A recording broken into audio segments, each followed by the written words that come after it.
for action we brought you just a couple weeks ago. A woman in South Toledo was dealing with vermin and weeds, some of them potentially toxic.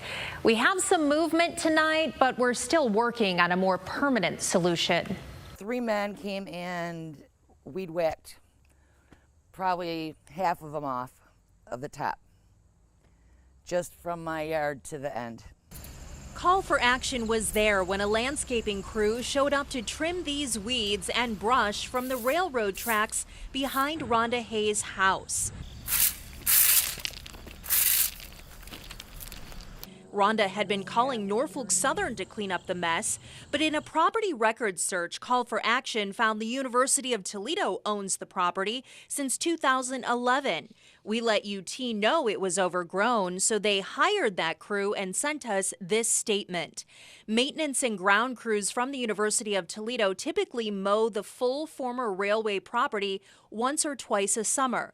Crews do regularly monitor for areas that need additional attention and resolve those problem spots as they are identified. We are committed to being a good neighbor and working to ensure all properties we own are properly maintained and that any concerns brought to our attention are quickly addressed.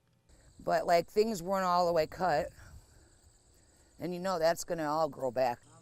Rhonda's right. You can see it's just been trimmed. An old bicycle remains buried in feet of brush, and here's a microwave. But what really bothers Rhonda is the noxious weeds she says make her sick. When it blows, it can go in your lungs.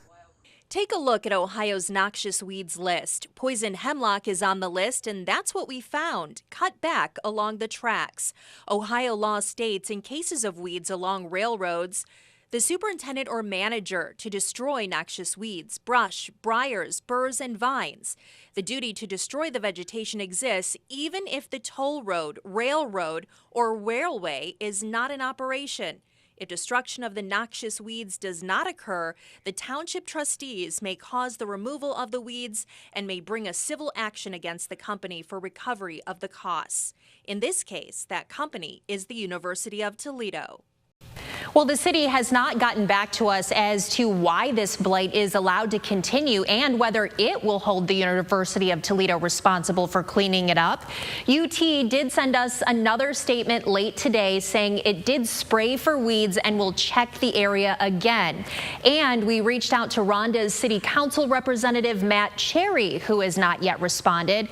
But Senator Paula Hicks Hudson did reach out to us about the problem and says the University of Toledo must be held to the same standard that any property owner whose neglect leads to their property becoming a nuisance for the community. It is not enough to trim back the overgrown plants and spray for vermin. There must be accountability. Officials from the university need to meet with the people in this neighborhood.